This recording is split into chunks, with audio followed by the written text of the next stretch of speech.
코비드19라는 전 세계적인 위기의 중심에서 인류는 그 어느 때보다 빠르게 진화하고 반응해야 했어요. 코비드19라는 이름의 적에 맞서 싸울 준비를 하는 동안 과학자들은 시간과의 경쟁에 뛰어들었어요. 그 중심에는 오랜 시간 동안 대중의 주목을 받지 못하던 mRNA라는 미세한 몰레큘 분자가 있었어요. 이 mRNA는 우리에게 새로운 희망의 불씨를 가져다 주었고 결국 현대의학의 역사를 다시 쓰게 되었습니다.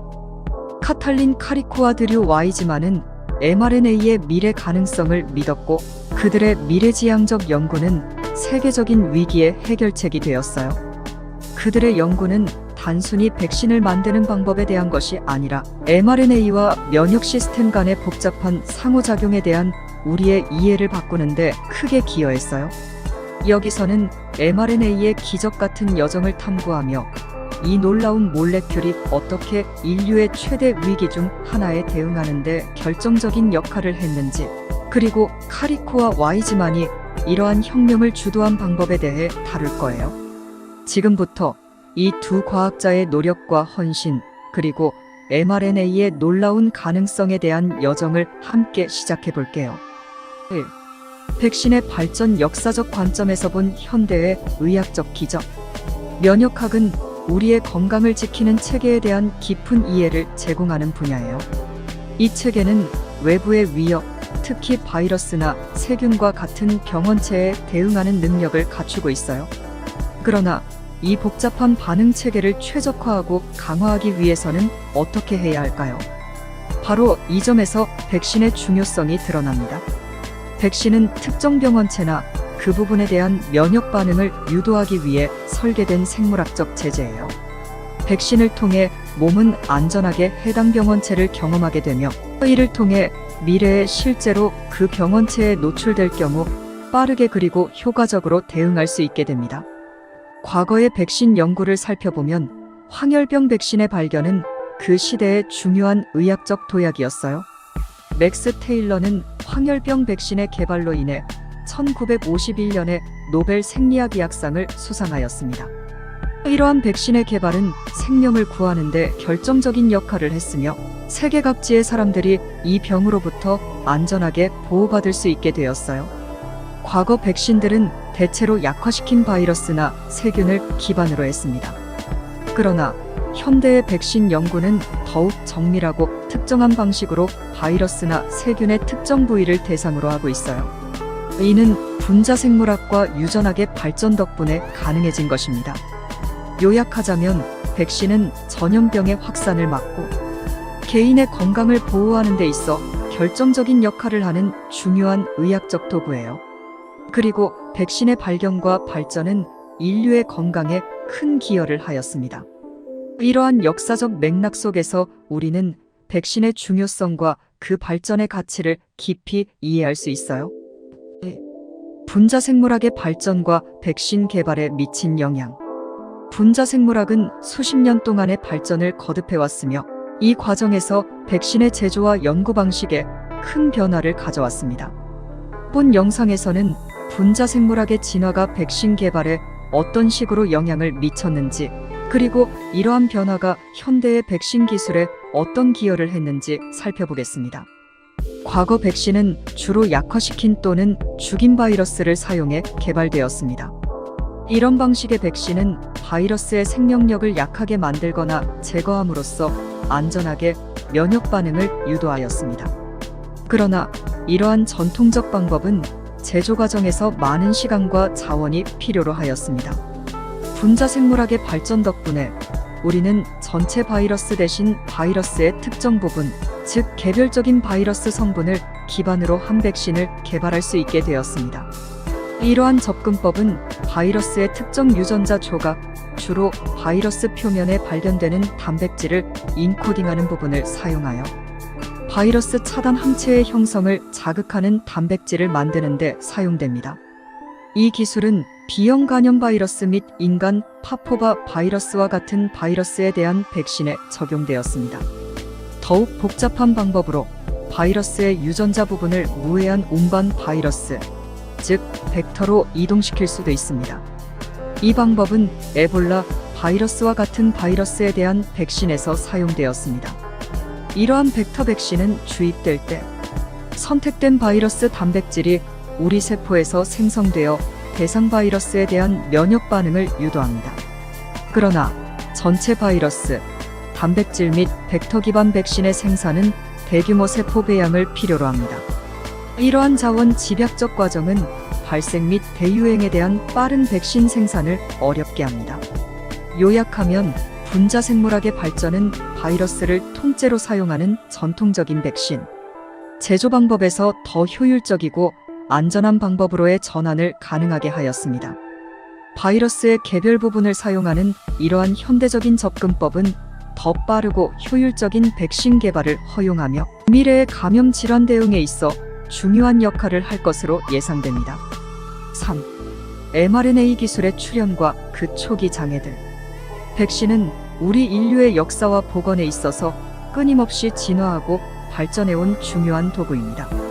그러나 21세기의 생명과학 분야에서 빠르게 주목받게 된 mRNA 백신 기술의 출현은 백신 개발의 전통적인 패러다임을 완전히 바꿔놓았습니다. mRNA, 즉 메신저 RNA는 우리 세포 내에서 DNA로부터의 유전 정보를 단백질로 변환하는 데 중요한 역할을 하는 분자입니다. 이 mRNA를 이용하여 직접 백신을 개발하는 아이디어는 이론적으로 매우 매력적이었습니다. 왜냐하면 mRNA 백신은 전통적인 방식보다 더 빠르게 제작될 수 있고 잠재적으로는 더욱 효과적일 수 있기 때문입니다. 하지만 mRNA 기술이 처음 등장했을 때는 여러 기술적 장애물들이 있었습니다. 첫째, 인비트로 시험관 내에서 합성된 mRNA는 매우 불안정하다는 것이었습니다. 이러한 불안정성은 백신이 목표한 세포에 원하는 유전 정보를 효과적으로 전달하는 데 큰 장애가 되었습니다. 둘째, 이 mRNA를 세포 내로 효과적으로 전달하는 방법에 대한 어려움이 있었습니다. 또한 체외에서 합성된 mRNA는 염증 반응을 일으킬 수 있음이 밝혀져 이를 해결하지 않으면 mRNA 백신의 안전성 문제가 생길 수 있었습니다. 그러나 이러한 초기 장애물들은 mRNA 백신 기술의 발전을 멈추게 하지 않았습니다. 카탈린 카리코아드류 웨이스만과 같은 연구자들은 mRNA의 불안정성과 염증, 반응 문제를 극복하기 위한 해결책을 모색했습니다. 그들의 끈질긴 연구 덕분에 우리는 mRNA가 세포 내에서 어떻게 인식되고 반응하는지에 대한 새로운 이해를 얻게 되었고, 이로 인해 mRNA 백신의 개발이 크게 가속화되었습니다. 이렇게 mRNA 백신 기술의 출현과 그 초기 장애물들은 생명과학 분야에서의 연구와 혁신의 중요성을 잘 보여주는 예시입니다. 이 기술이 처음에는 여러 문제점들로 인해 실용화되기 어려웠지만 연구자들의 끊임없는 노력과 연구로 그 문제점들을 극복하게 되었고, 결국 이는 현대의학의 큰 발전으로 이어졌습니다. 4. mRNA 연구의 선구자 카탈린 카리코아드류 웨이스만. 바이러스나 백신 연구는 정말 복잡한 분야죠. 그런데 그 안에서도 두 연구자 카탈린 카리코아드류 웨이스만은 특별하게 주목받아요. 왜냐하면 그들의 연구는 우리가 지금 알고 있는 mRNA 백신을 만드는데 굉장히 중요했거든요. 카탈린 카리코는 헝가리에서 왔고 mRNA를 어떻게 우리의 건강에 좋게 활용할 수 있을지 연구하는데 많은 시간을 보냈어요. 미국에서 연구를 계속하면서도 그녀의 아이디어에 돈을 투자하고 싶어하는 사람을 찾기가 쉽지 않았죠. 그런데 그녀의 팀에 드류 웨이스만이라는 면역학 전문가가 합류하면서 모든 게 바뀌기 시작했어요. 드류 웨이스만은 특히 덴드리틱 세포수지상 세포라는 세포에 관심이 많았는데, 이 세포는 우리 몸이 바이러스나 세균 같은 외부의 위협을 감지하고 백신을 통해 우리 몸을 보호하는 데 도움을 주는 중요한 역할을 해요. 웨이스만과 카탈린 카리코는 함께 연구하면서 mRNA가 우리 면역 시스템과 어떻게 상호작용하는지 깊게 탐구했어요. 그들이 가장 중요하게 발견한 건 연구실에서 만든 mRNA가 우리 몸에 들어갔을 때 이상한 것처럼 느껴지는 이유였어요.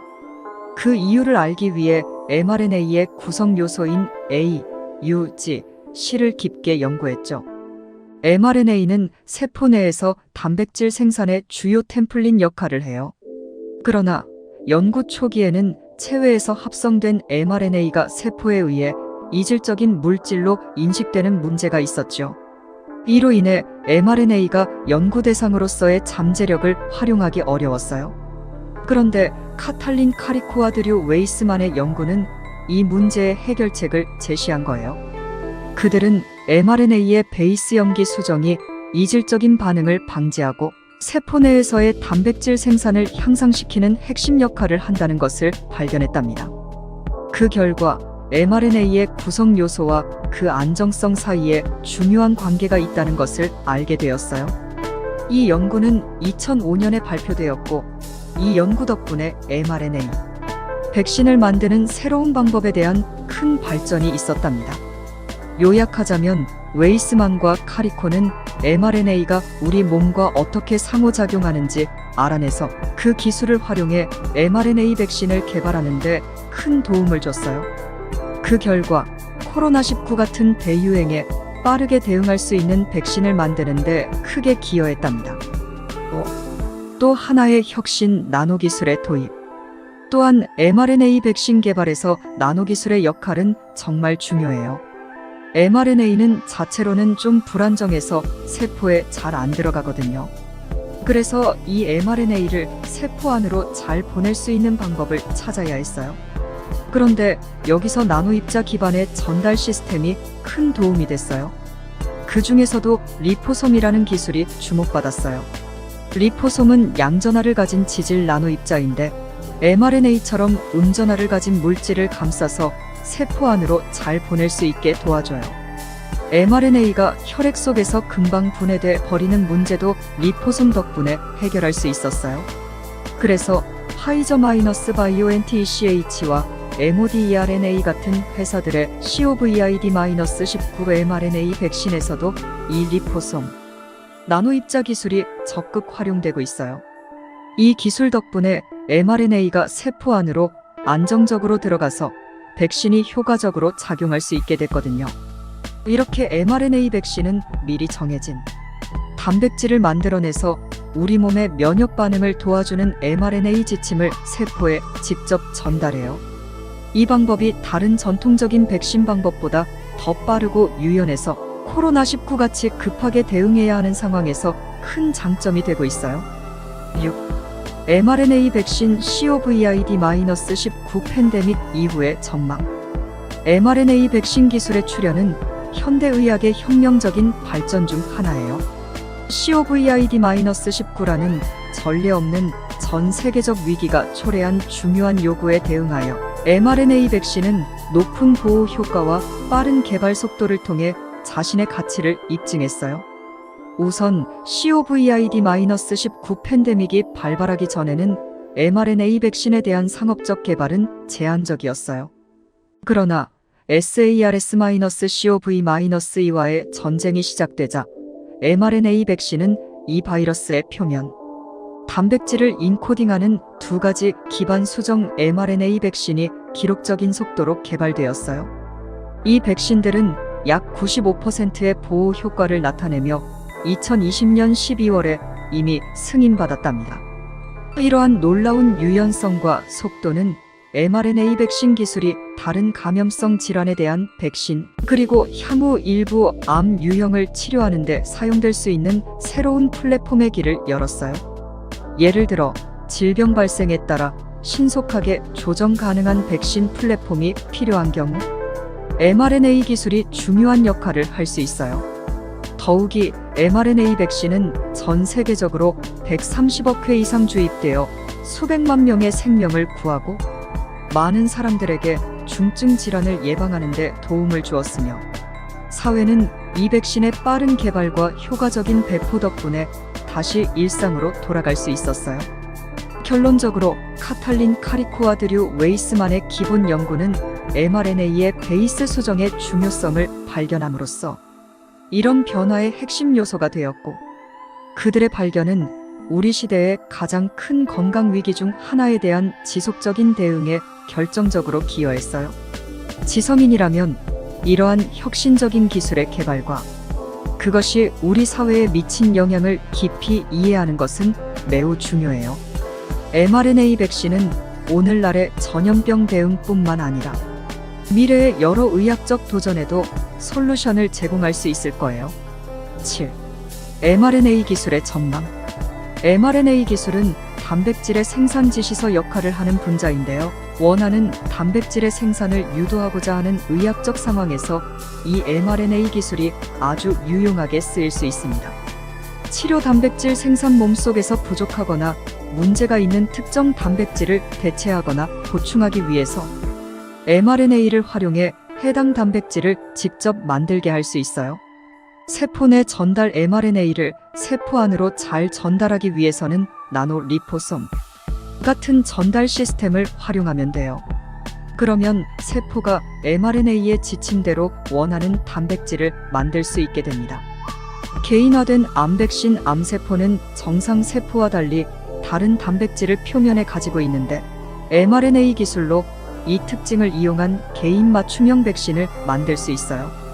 면역 반응 강화 mRNA 백신은 우리의 면역 시스템을 도와 암세포에 더 강하게 반응하게 만들어줍니다. 면역 치료로 활용될 때 mRNA는 암 단백질을 대상으로 한 T세포 반응을 강화해 암세포를 타겟으로 삼아요. 또한 mRNA 기술의 초기 성과는 다른 질병 치료에도 mRNA를 어떻게 활용할 수 있을지 연구하는 데 큰 도움이 될 거예요. 특히 유전자 장애나 특정 면역 질환, 다양한 암 종류의 치료에서 큰 기대가 보이고 있죠. 이렇게 mRNA 기술의 장기적인 안전성과 효과에 대해서 계속 연구가 필요해요. 마무리하자면 mRNA 기술은 COVID-19 백신뿐만 아니라 여러 질병 치료에 큰 변화를 가져올 수 있는 기술이라고 볼 수 있어요. 그렇지만 이 기술을 더 효과적이고 안전하게 활용하기 위해선 더 많은 연구와 투자가 계속되어야 합니다. 이번 시간에는 올해 노벨 생리의학상을 수상한 mRNA 백신에 대해 알아보았어요. 다음번에는 보다 흥미로운 과학 주제로 돌아올게요. I will be back.